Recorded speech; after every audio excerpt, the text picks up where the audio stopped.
দেশের ব্যাংকিং খাতে আবারও বেড়েছে খেলাপি ঋণ।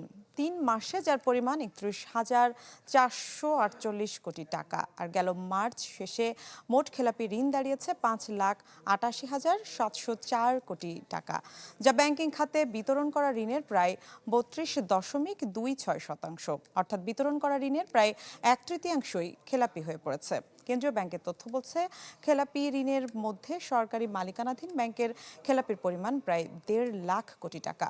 রাষ্ট্রায়ত্ত ৬টি ব্যাংকের বিতরণ করা ঋণের খেলাপির হার ৪৫.৮৫%।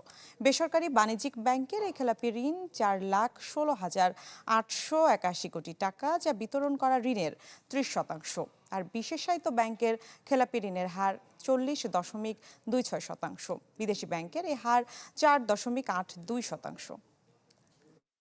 ডিসেম্বর ২০২৫-এর তুলনায় ৩১ মার্চ ২০২৬ ভিত্তিক খেলাপি ঋণের পরিমাণ প্রায় ৩০,০০০ কোটি টাকার উপরে বৃদ্ধি পেয়েছে এবং যদি শতকরা হারে বলেন, এটি বৃদ্ধি পেয়েছে ১.৬৬%। ভোগান্তি ভুলে চলে আসুন রিগালে। ওয়ারেন্টি সহ স্টাইলিশ কালেকশন নিয়ে রেডি রিগাল ফার্নিচার।